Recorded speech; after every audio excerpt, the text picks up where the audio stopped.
서포트 벡터 머신입니다. 서포트 벡터 머신은 거의 초창기부터 쓰였던 대표적인 머신러닝 기법으로서 거의 머신러닝의 기본 철학을 갖고 있다고 보셔도 되기 때문에 매우 중요합니다. 현재도 많이 쓰이고요. 여러가지 연구도 진행이 되고 있습니다. 먼저 서포트 벡터 머신에서 서포트 벡터라는 게 뭔지를 알아야 됩니다. 이렇게 데이터가 파란색과 빨간색으로 나누어 있다라고 가정을 해보겠습니다. 이 상태에서 우리가 어떻게 나눠야 될지 그 기준을 정하는 과정이라고 보시면 되는데요. 일단 두 부류에서 가장 근접한 값을 고르게 됩니다. 그러면은 빨간색은 요거가 될 거고 파란색은 이것이 될 겁니다. 이 두 지점을 먼저 선정을 합니다. 그 다음에 이 두 지점에서 어떤 직선 간의 거리를 구하게 되는데요. 요거 이렇게 두 가지를 그리게 되는데요. 여러 가지 직선이 생깁니다. 여러 가지 직선이 생기는데 그 직선 중에 예를 들어 뭐 이런 직선도 있을 수 있겠죠, 중간에. 근데 이런 직선 중에 요 두 가지 합, 요거하고 요거의 거리, 이거와 이거의 거리, 이 거리의 합이 가장 큰 직선을 고르게 됩니다. 그리고 이 거리 합을 우리는 마진이라고 합니다. 왜 가장 큰 걸 골라야 될까요? 라고 생각이 드실 텐데, 이렇게 다른 걸 한번 그려볼게요. 다른 걸 이렇게 그린 상태에서 예를 들어 요거 같은 경우에는 좀 가까워지겠죠? 그리고 얘는 좀 멀어지는데 합은 여기 요 초록색이 훨씬 더 크게 됩니다.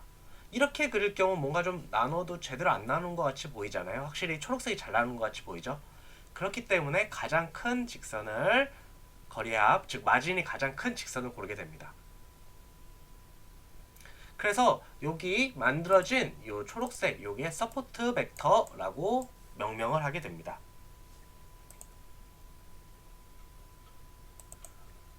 한번 코드를 구현해 보도록 하겠습니다. 먼저 기본 라이브러리 불러와 주시고요. 이 상태에서 아주 쉬운 예제 하나만 만들어 보겠습니다.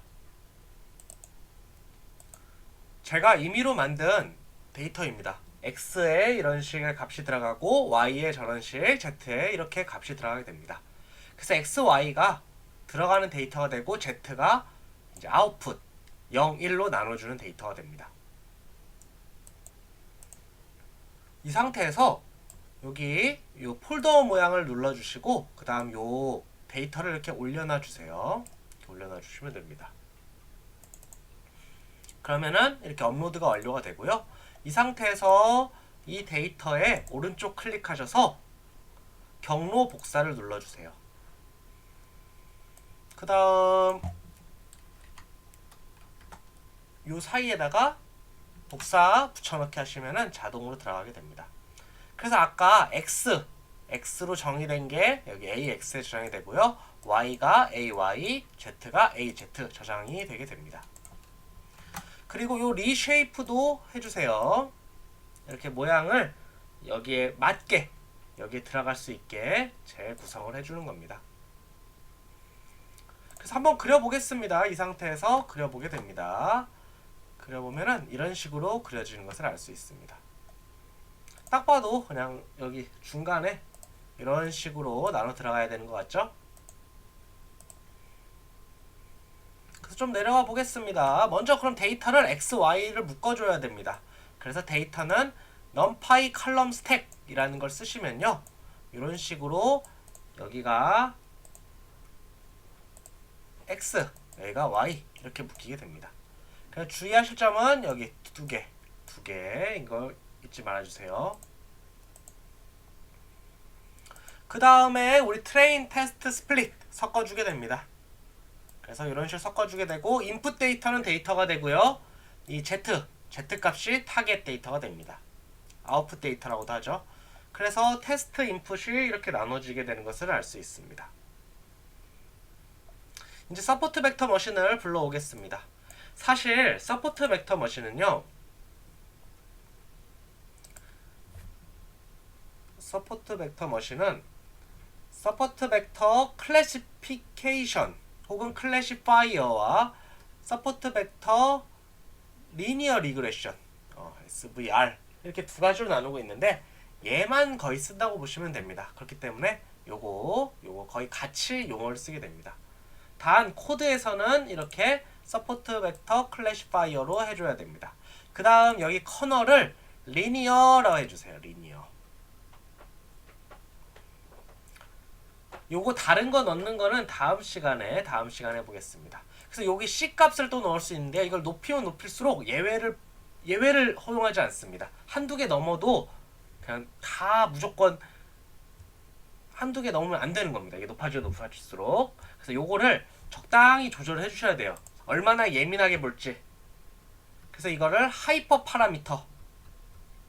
인간이 정해주는 어떤 변수들을 하이퍼 파라미터라고 해요. 요걸 잘 조절을 해주셔야 됩니다.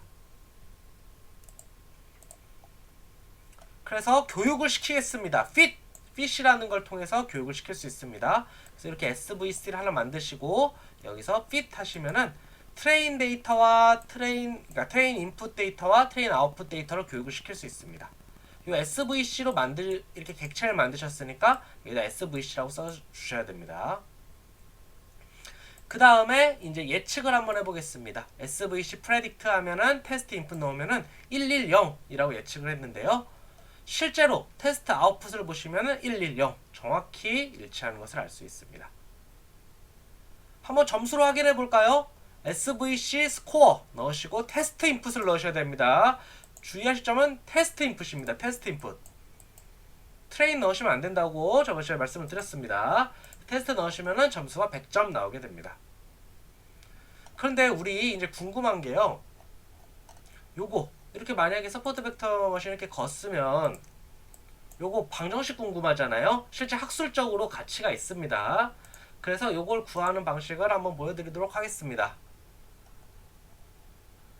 먼저 저 식은 y는 ax 플러스 b가 될 것입니다. 그래서 요 두 값을 구하는 게 목표일 것입니다. 그래서 먼저 SV 코이프 개수라는 뜻으로 한번 구해 보셔야 됩니다. 이게 좀 복잡한데요. 이거 첫 번째 게 A1이 되고요. 두 번째 게 A2가 됩니다. 이걸로 아직 개수 나온 거 아닙니다.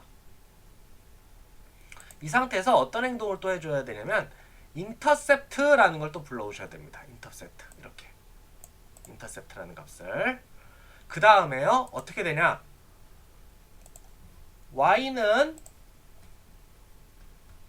ax 플러스 b일 때요 요 a값은 어떻게 되냐면 아까 구한 요거 두 번째 거에서 첫 번째 것을 나눠준 거에 마이너스 붙인 거 b 같은 경우에는 마이너스에서 인터셉트를 a2로 나눠준 것에 해당이 됩니다. 그래서 조금 복잡하실 텐데 요 위에 거 한번 다시 보겠습니다. 좀 올라가가지고 여기 보시면은 요거 이게 A1이고 A가 되고요. 이게 인터셉트가 되는데 요 식에 따르면은 이런 식으로 식을 넣어주시면은 이것에 A, B를 구할 수 있습니다. 요게 이제 기울기가 되고 이게 Y 절편이 됩니다. 그래서 식을 한번 같이 그려보겠습니다. 같이 한번 그려볼게요. 빨간색으로. 그러면 이런 식으로 딱 그리게 됩니다. 가장 큰 서포트 벡터를 구하게 됩니다. 그래서 여기가 원래 배운 거에 따르면은 여기서 가장 근접한 거 뭐 요거 두 개 고른 다음 이 여기서 직선 거리가 합이 가장 긴 직선 하나 선택하게 되고 이게 서포트 벡터라고 하게 됩니다. 요 길이 합이 마진이라고 한다고 했어요. 마진이 가장 큰 값을 만들게 됩니다. 이런 식으로 지금 현재 리니어 커널만 썼는데 이렇게 가장 간단하게 나눌 수 있습니다. 뭔가를 나누는 거 인공지능의 가장 기본이 되는 그런 형태였죠.